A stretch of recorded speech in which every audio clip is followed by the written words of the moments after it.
Which games are the must bets, the money makers of week 1 this NFL season? Welcome, football fans and gridiron gamblers. It's Mitch here with my 5 favorite spread picks of week 1. We're going to kick this season off with some winners. These are the 5 best bets that I recommend for week 1. Now, I don't claim to be a professional bettor. These are only recommendations. They're not absolute locks, okay? And I use my football knowledge as someone that covers the entire NFL on multiple platforms, from my own channel, The Bottom Line View, to Bleacher Report, to now this new channel. So if you are new, this is Money Mitch. This is my new betting channel, fantasy football channel, and I welcome you to join me for the 2025 season and beyond. Gronk, spike the like button and subscribe for weekly NFL best bets just like this. Let's get to it. Beginning with my first pick versus the spread, my first best bet for 2025. And that is the Pittsburgh Steelers on the road, -2.5 at the New York Jets. Now, this might be 3. Make sure that you get the best of the number if possible. 2.5 might actually spark up once again here, because there has been a little news out of Pittsburgh that their big-time interior defensive tackle, their Walter Payton Man of the Year, their future Hall of Famer, Cameron Hayward, did not practice today. And it wasn't due to injury. It was actually potentially due to contract. So that, obviously big news. I still like the Steelers. Nonetheless, I still think that they will dominate this game defensively. But obviously, Cam Hayward is a top 5 defensive tackle in football. And if he goes, it certainly helps this bet. It certainly helps the level of confidence. But it might move the line just slightly. So just make sure you're checking to get the best of the number, preferably in a game that I expect to be very low scoring. I want to keep this number under 3, okay? But I like Pittsburgh for a plethora of reasons beyond Cam Hayward, okay? First of all, Justin Fields is not a winning quarterback in the NFL. He has not won many games, and the Pittsburgh Steelers know Justin Fields exceptionally well. They had Justin Fields in their building last year. He even started a few games for the Pittsburgh Steelers last year, and they tried to make him work as the potential long-term franchise quarterback. They figured out quickly, as I already knew, that this guy is extremely deficient as a passer. He has very limited vision, and if any coaching staff knows Justin Fields' deficiencies, it's going to be Mike Tomlin, Arthur Smith, and the Pittsburgh Steelers. Justin Fields, his best asset is his athleticism. He's fast, right? He's a good runner. Here's the thing. Pittsburgh is really good against mobile quarterbacks. Last year, they beat Jaden Daniels in his incredible rookie season. They regularly defeat Lamar Jackson once a year. And there's reason for that. They're exceptional in their rush plan. Their ability to keep that quarterback in the pocket while also providing pressure and not allowing that quarterback to extend plays is magnificent. They have excellent edge rushers. One is TJ Watt, the man that led the NFL in forced fumbles last year. I wouldn't be shocked if he stripped one from Justin Fields, who is a little bit loose with the football. Alex Highsmith, also an exceptional edge rusher. And like I said, if they do have Cam Hayward, that would certainly help. But Benton inside is really good. Nick Herbig can also ball. They drafted a first-round defensive tackle named Derek Harmon, so they got really fast linebackers as well. Patrick Queen can go sideline to sideline. He's just as fast as Justin Fields. And Peyton Wilson is like a 4-4 linebacker. So they can really run in the middle. They've got exceptional strength and quickness on the edge, and they've got good pocket pushers in the middle. And they just know how to play against these guys because they've had to game plan for Lamar Jackson all these years. So the Steelers will be very prepared for Justin Fields, a quarterback run-centric run game from the Jets, and anything that they look to throw at them. This is not a team to mess with if you're the Jets in week 1 from that standpoint, right? This is a really bad matchup for the Jets to get in week 1 when they could potentially surprise somebody with a new Justin Fields wrinkle or game plan. But unfortunately, they don't have that. The Jets want to be a run-heavy team, and against the Pittsburgh Steelers, as they traditionally have been, they're just exceptional in their front seven. I graded them as the best defensive line in all of football. They're not going to be able to run the ball the way that they would like, which means that the Jets are going to be put in bad passing situations. And that means that this young offensive line is going to have reps where they block this pass rush, where they block TJ Watt. Good luck. Justin Fields also holds the ball a very, very long time, okay? And that is going to lead to sacks and bad plays and mistakes. And if they get behind the Jets early in this game, it's over because they can't throw their way back in the game.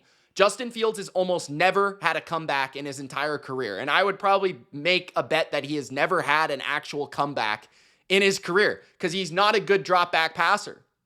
I don't know the stat off the top of my head, but I am probably betting on that, okay? Now, on the other side of things, I do believe that the Steelers, we don't really know what this is going to look like. We kind of know what an Aaron Rodgers offense looks like. We kind of know what an Arthur Smith offense looks like, but we don't know what the blend of both will look like. What I do know, though, is that I think the Steelers can move the ball on the ground against the Jets, where they've been a little bit more deficient in recent seasons. I think that Arthur Smith is a little bit of an underrated coordinator, especially with a smart quarterback like Aaron Rodgers. And I think the thing with Rodgers is he's not as mobile as he used to be. He's not as physically dominant as he used to be. But the difference between him and Justin Fields in terms of decision-making, in terms of limiting turnovers, limiting mistakes, playing field position in a defensive battle. And then on top of that, he can still rip the rock. And I feel like Arthur Smith is going to have some screens to Jonnu Smith. I think that the Steelers can use their multi-tight end formations to attack weaker safeties of the Jets. I also feel like, yes, DK Metcalf, Sauce Gardner is probably not a great matchup, but look out for Roman Wilson. Look out for Calvin Austin, guys that I think will surprise you in this game against a little bit of a depleted second, third cornerback for the Jets, where they no longer have DJ Reed. They've lost some secondary playmakers back there. So I look at the Steelers offense, and I think they'll just get enough offense. I think that Rodgers can string together some drives, put together some field goal drives. They do have the better kicker in this game, Chris Boswell, who can hit from 60. So I feel like the Steelers, they have the superior defense. They have the superior coach in Mike Tomlin versus a rookie and Aaron Glenn, which is a big factor. They have the quarterback that's going to know this defense. I mean, Aaron Rodgers knows the Jets exceptionally well from a personnel standpoint. He knows Aaron Glenn well because Aaron Glenn was in Detroit while he was in Green Bay, right? So I just feel like the matchups, Rodgers is going to recognize them when he has them. He's going to be able to move the ball well enough. They're going to be able to protect him well enough, even though the Steelers, I think their offensive line a little shaky, not going to lie. But I am very low on the Jets. I'm very down on the Jets. I very much think that the Steelers early in the year, with all their experience, they have guys like Cam Hayward and TJ Watt and guys like Darius Slay, Jalen Ramsey, right? DK Metcalf, Aaron Rodgers, Jonnu Smith. These guys have played a lot of football, and they're playing against a team with a rookie head coach installing new systems against a shaky quarterback. I think the Steelers -2.5 is an absolute money pick, okay?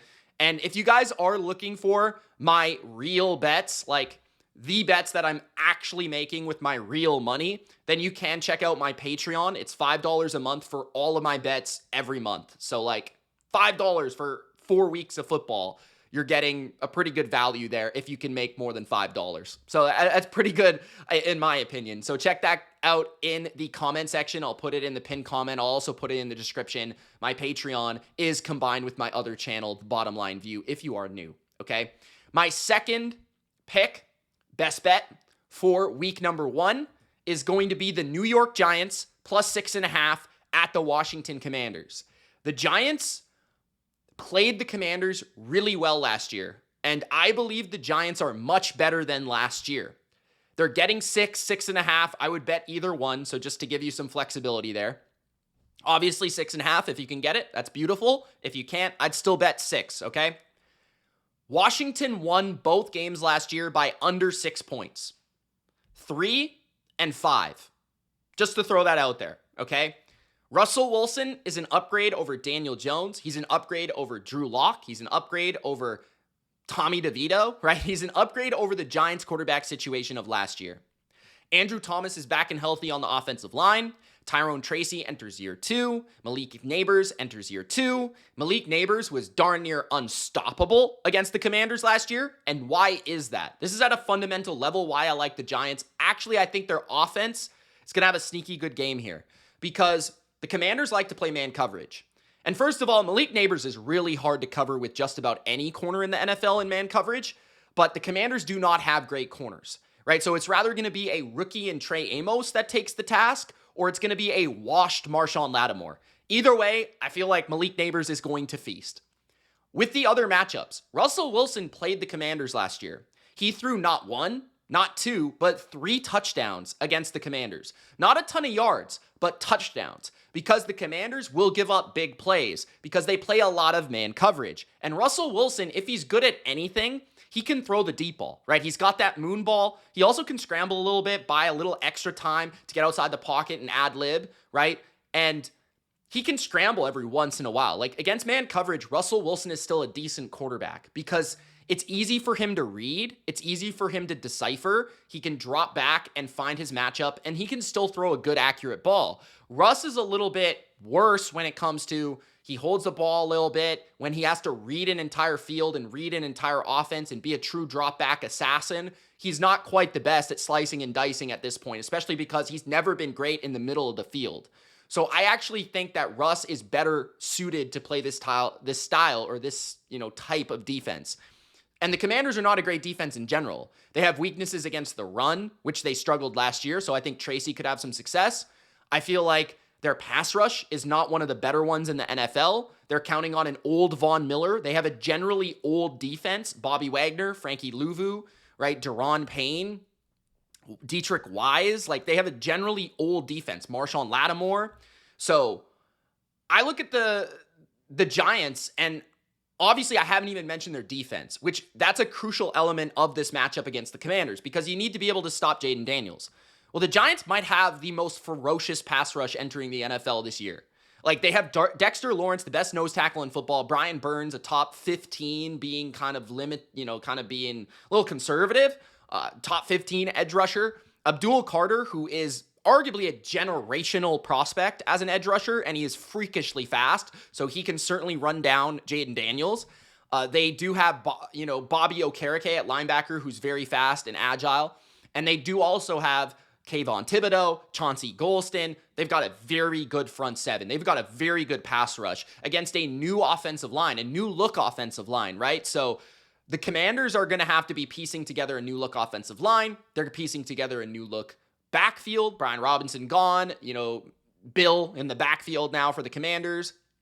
You look at the wide receiver positions, Terry McLaurin coming back from holding out. So is he going to be 100% fresh? Deebo Samuel, is he washed or not? They do have some limited wide receiver depth with the injury to Noah Brown as well. So I look at the Giants as well, and I think they've improved their safety position with Javon Holland, their corner position with Paulson Adebo, right? So taking advantage of those understood depth chart improvements in week 1, especially when there's not a lot of injuries, understanding the improvements the Giants have made across the board, looking at how they played in the preseason in terms of the vibes and the vibrance of this team. They feel very healthy in terms of they believe in themselves. There's actually positive talk about this Brian Daboll-led team this year, which I haven't seen in a while. And the Commanders are a team that just feel like regression. They feel like a candidate to get worse. So I like this all the way around, right? This is a good matchup for a Giants team that maybe isn't as good on paper as the Commanders or shouldn't be as good as the Commanders, but it's a good matchup. They played them tight last year. They're familiar with each other. There's probably more new wrinkles for the Giants than there are for the Commanders, just based on the fact that they've had more improvements. And I do think this is a good matchup for Russ, which is also a rare thing. So I like the Giants here to cover this game and make it very close, if not actually win the game. I might sprinkle a little money line on this game as well. There typically is an upset in week one of like a dog of 6-ish type points, okay? Next, we have the Arizona Cardinals, favored by 6.5 at the New Orleans Saints. This is one of those where I am just all in on believing that the Saints are really a terrible football team. Nothing of my NFL football analysis tells me that the Saints are not bad. You know what I mean? And I watched their quarterback position in preseason. I don't think they're starting the right guy. I personally think Tyler Shuck would be the better quarterback here, but I think they're protecting him for down the road. And I also feel like Spencer Rattler did not win a single game last year. First of all, I don't think. If I'm not mistaken, I don't think he's ever won a game. So there's that. And then also, okay, he's playing an underrated Cardinals defense. I think one of the more underrated, improved units in the NFL is the Cardinals. So you have the worst starting quarterback in football without debate, Spencer Rattler, taking on a Jonathan Gannon, pretty confusing and creative defense of the Cardinals that will have plenty of new wrinkles thanks to the new additions of the defense. Josh Sweat from the Eagles, Calais Campbell, the Hall of Famer, Dalvin Tomlinson. They get back their first-round pick from last year who didn't really play last year, Darius Robinson, who apparently has had a good camp, right? Will Johnson at CB1. Can he handle Chris Olave? He's looked really good in the preseason, the training camp portions. They've got excellent safeties led by Budda Baker. The Cardinals are an underrated defense. Very good nickel corner as well in Garrett Williams. So I think the Cardinals can confuse Rattler and in passing situations cause havoc. They're very good as a blitzing team, and I think their pass rush has significantly improved against an offensive line that has a rookie left tackle and, you know, they're moving a tackle to guard and things like that. Like, they've got some iffy aspects of their offense. Also, Kellen Moore and Gannon are very familiar with each other. Gannon is very familiar with Kellen Moore because Kellen Moore was in Dallas while Gannon was in Philly. So there is a little, familiarity there from the defensive vantage point and the offensive vantage point. And then if you're looking at the other side of the football, I think there's a big advantage for the Cardinals. The Saints were second last against the run in yards per attempt last year. The Cardinals were second best. James Conner should have a massive game here. Also, I feel like Kyler can run it against a very slow and old defense. Cameron Jordan, on the edge, Chase Young, and these guys are not athletic, right? Like, they're not going to chase down Kyler Murray. He's going to have extension plays galore. The Roadrunner is fresh. He'll be running wild. Marvin Harrison Jr., there's no corner on the other side that should be able to contain him. This is one of the worst corner groups in football. Trey McBride is also going to be a problem for any defense in the NFL. So it's a slow pass rush against an improved pass rush, right? It's a pretty talented quarterback in Kyler with something to prove against an unknown, not good, not proven quarterback. It's a rookie head coach, in my opinion, against an underrated head coach. So I think everything about this screams that, yeah, you might not want to trust the Cardinals because they're the Cardinals, but I think the Cardinals should be laying more than a touchdown and extra point. They should easily win this game by a touchdown, which I'm referring to as 7 points. It's only 6.5. So I think they win this game something like 31-17. And they win by 2 touchdowns. So I really like this at only 6.5. I don't think the Cardinals are getting enough respect against the worst team in the NFL, the least talented team in the NFL. Jacksonville is my next best bet. -3.5 against the Panthers. That's at home, okay? This one was interesting because I did not consider this earlier in the offseason, but the more that I think about it, I don't really want to deny that Jacksonville has some great matchups in this game, and I want to play into the unknown when it comes to Liam Cohen and his Jacksonville offense. Unknown in a good way, okay? You look at Jacksonville, and Trevor Lawrence is probably, if anything right now, underrated, right? Like, I'm not a Trevor Lawrence guy, but pretty much the way that we treat him and talk about him is as a bad to maybe average quarterback. But Liam Cohen had the best, most successful Baker Mayfield season we've seen from Baker yet, right? Lawrence is talented, and he has had at least one season of good, productive football. What if Liam Cohen can unlock Trevor Lawrence in a way that we've never seen, right? Brian Thomas is a top 10 receiver in football, in my opinion, playing the worst defense in history last year. Carolina was literally the worst defense in the history of the NFL in certain statistics. Yes, they get back Derek Brown, but the Panthers have next to no pass rush whatsoever. If there is a weakness on Jacksonville, it's the offensive line, and they will not be tested in week 1 at home. They're not even on the road, so cadence, noise is not a factor, right? Like, Trevor Lawrence should have time. He's got Brian Thomas Jr., right? He has Travis Hunter, and what I love about Travis Hunter in this game, he's probably going to play in the slot. Carolina has terrible nickel corners, and I feel like there's a kind of a unknown factor with Travis Hunter. Where is he going to line up? How is he going to be used? And that could unlock a huge outing for him and just the offense in general. I think the Jags also have great depth at receiver. De'Ami Brown, Tim Patrick, also Parker Washington, Brenton Strange at tight end. I think their weapons are very underrated and will be utilized well by Liam Cohen, who's a gifted playmaking offensive coordinator and play caller, and really good with the screen game too. Force Carolina to tackle. They've got terrible linebackers, right? Just a very thin defense overall. So, I'm betting against Carolina's defense. I'm looking at Carolina's offense, and sure, I think they'll be underrated this year. But I will say about that offense, right? They lost Jalen Coker a week before the year. They had to re-sign Hunter Renfrow after letting him go. He's going to be a starting receiver for them. They traded Adam Thielen and lost Coker. So their depth of their receiver position is suspect. I'm not a Leggett believer personally.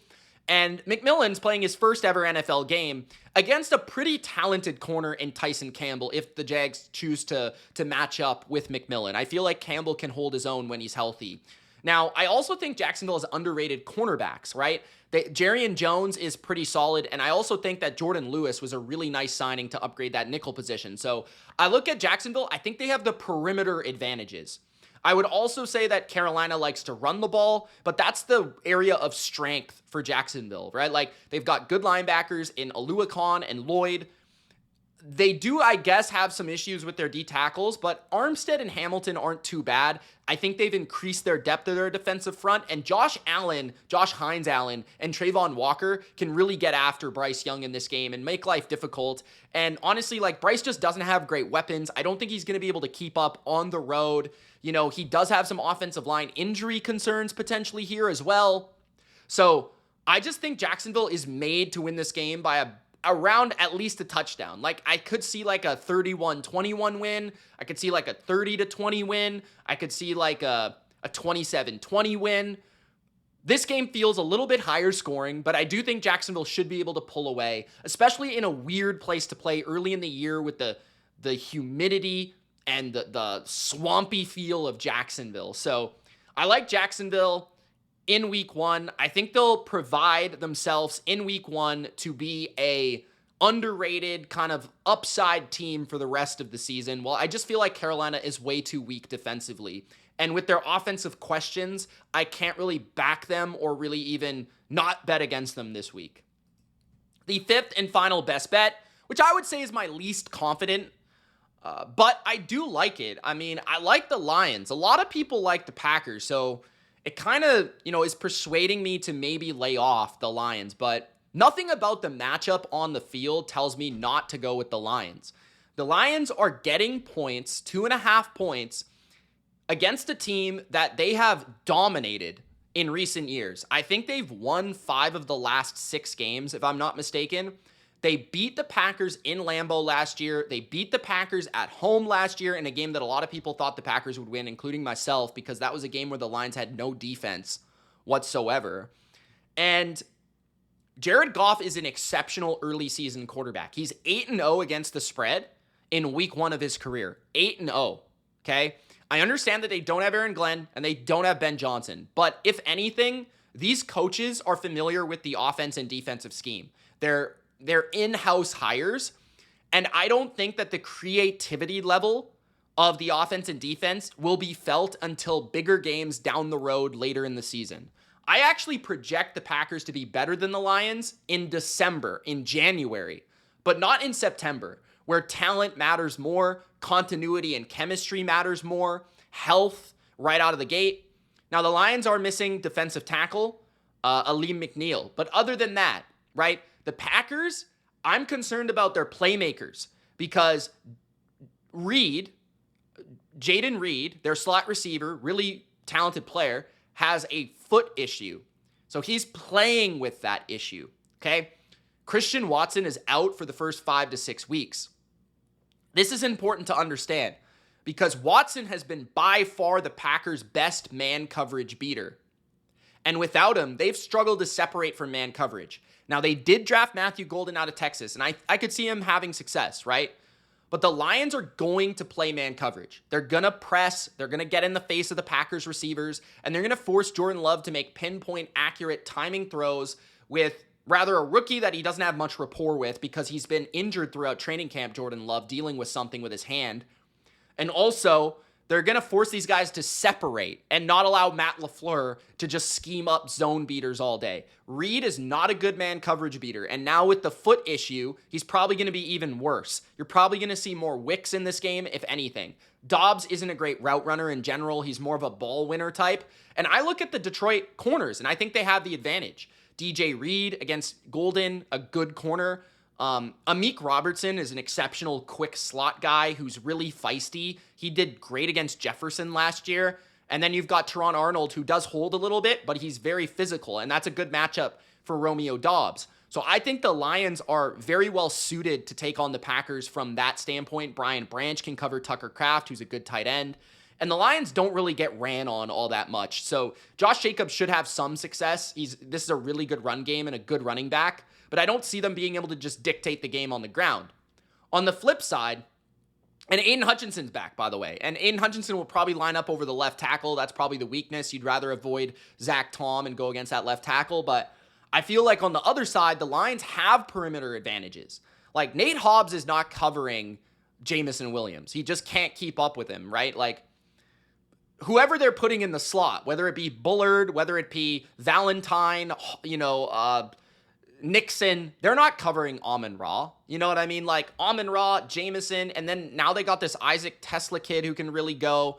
And then, of course, Sam Laporta is another guy you've got to deal with at tight end. Jahmyr Gibbs out of the backfield. The Lions have so many weapons, right? It's going to be very difficult for the Packers to be able to, match up that way. So a lot of zone coverage, a lot of vanilla stuff, I would think, with some mixed in blitzes against Goff, which could be effective against an interior O-line that's working in some new players. But the thing I like about the Lions line still is that they have really good tackles. And the Packers do have the strength of their pass rush at edge with Rashawn Gary and now Micah Parsons. And Penei Sewell is probably going to be lined up against Gary. That should be a wash. And then on the other side, you've got, if anything, Sewell should probably win that in the pass game. And then on the other side, you've got Decker, who's a good player against Micah Parsons. So I'm not too worried that they're going to be dominated on that front. Jahmyr Gibbs and Montgomery should find some success against a defense that lost 2 of their starting defensive tackles, Kenny Clark and TJ Slayton, to the Bengals and the Cowboys. Kenny Clark recently. So I think the Lions will be able to run the ball in this game. I think that they have better matchups on the outside. And I think the Lions have a feisty cornerback group that's going to do better against the Packers offense than many people expect. So I'm looking for the Dan Campbell rah-rah spot as an underdog, plus a couple points. Give me the Lions with everybody doubting them to start this season to win this game and pull it out against the Packers. Everybody's loving the Packers right now. The Parsons hype is egregious. It's over the top. I picked the Packers to go to the damn Super Bowl, but it's going to take some time for the Packers to get in tune. It's going to take some time for them to get all their weapons together and healthy. It's going to take some time for Parsons to be implemented in the defense and actually be ready to go because he hasn't really practiced.